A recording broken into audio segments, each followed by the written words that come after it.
This is Chris Campus with the Brentwood Press, and we're here today on Good Friday with Janet Frazier, who was the founder of Network of Care. Tell us about your organization, Janet. Well, the Network of Care was started, officially started in 2004. January, due to a tragedy I encountered. In December of 2000, my two daughters went snowboarding for the day. It was a normal day. I was, cleaning the house. I had gone to the grocery store, and a phone call came in, and a nurse had said, there was a car accident, and your daughter is at Sutter Roseville Medical Center. So at the time I lived in Oakley. So, you just hop in the car and you drive. And that was in 2000, where there were no cell phones. It was not like today. Right.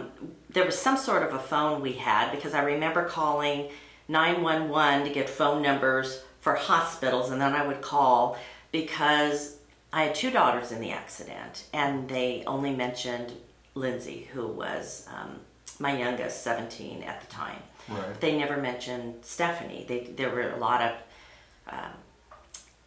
there were ambulances, helicopters, and they were trying to sort everything out. So I was very anxious.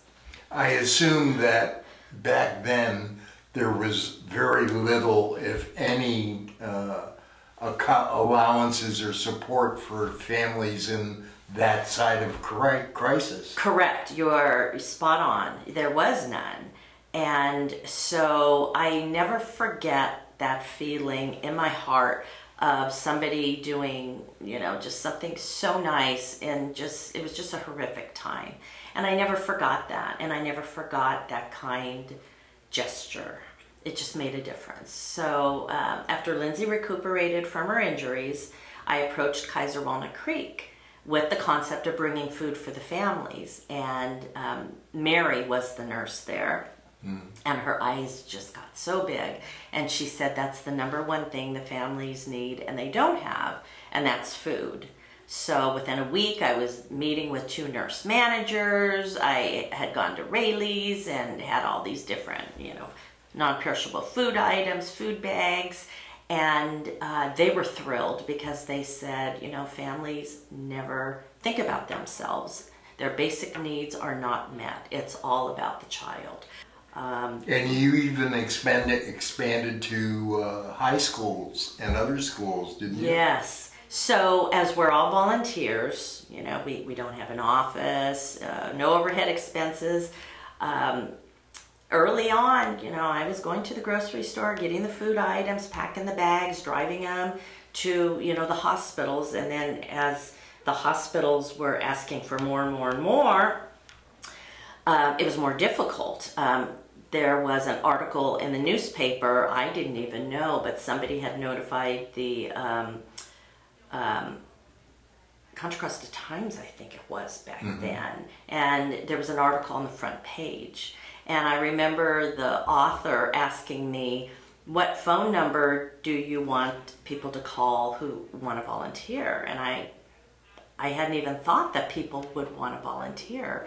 So we had a few volunteers, and they helped with the distribution, and then we got bigger and bigger because the hospitals were wanting more and more.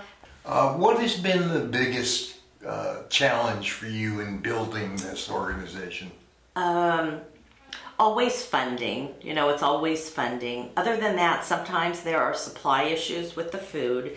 We don't do food drives. We have to monitor the expiration dates. So as an example, the cup of noodles and the mac and cheese are microwavable. When school starts, I have a hard time getting them. So I think so we have some supply challenges. It's very short-lived.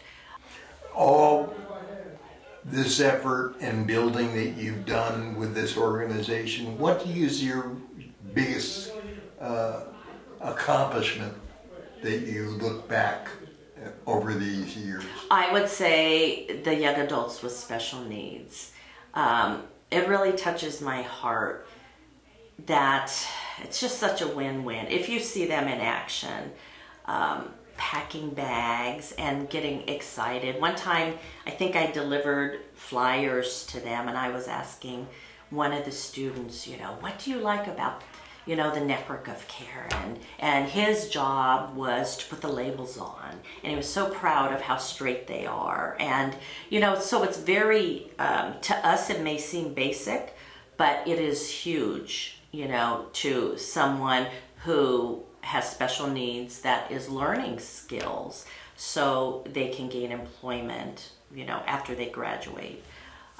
So the partnership is just really wonderful. Now, if you had an opportunity to tell the subscribers of the press, and if they want to help you out, what is the website that you would direct them to?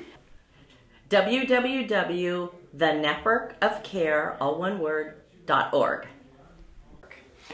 Thank you very much, Janet. This is Chris Campus with the press, and good luck. Thank you, Chris.